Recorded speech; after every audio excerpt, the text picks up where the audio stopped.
મારું નામ હર્ષલ વસાવડા છે. આ મારા ફ્રેન્ડ સંદીપ, સાગર, ધર્મેન્દ્ર, ધ્રુવ. અમે ગવર્મેન્ટ પોલિટેકનિકમાં અભ્યાસ કરીએ છીએ. અમારો આજનો પ્રોજેક્ટ છે ઇલેક્ટ્રોમેગ્નેટિક ટ્રેન. હવે તેના વિશે થોડું ઘણું સમજાવશે સંદીપ. આ ઇલેક્ટ્રોમેગ્નેટિક ટ્રેન છે. આ ઇલેક્ટ્રોમેગ્નેટિક ટ્રેન આ ઇલેક્ટ્રોમેગ્નેટ છે. આ ઇલેક્ટ્રોમેગ્નેટમાં જ્યારે પાવર પસાર થાય છે ત્યારે આ લોખંડનો સળિયો છે એ મેગ્નેટ તરીકેનું કામ કરે છે.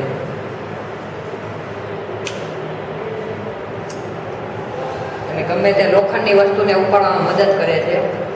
હવે લોખંડની વસ્તુને એક જગ્યાએથી બીજી જગ્યાએ ટ્રાન્સફર કરવી હોય ત્યારે પણ આ ટ્રેનનો ઉપયોગ થાય છે.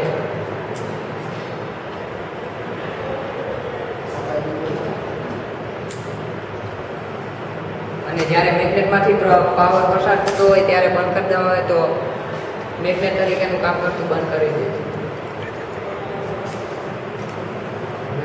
આ રીતે તે એક પ્રકારનું પેલું કોઈ પણ પ્રકારનું આપણે લોખંડની વસ્તુ ક્યાંયથી ટ્રાન્સફર કરવી હોય અથવા તો કોઈ પણ પ્રકારનો ગાર્બેજ છે જેમાંથી લોખંડની વસ્તુ છૂટી પાડવી હોય તો તે પ્રકારનું કાર્ય પણ આપે છે.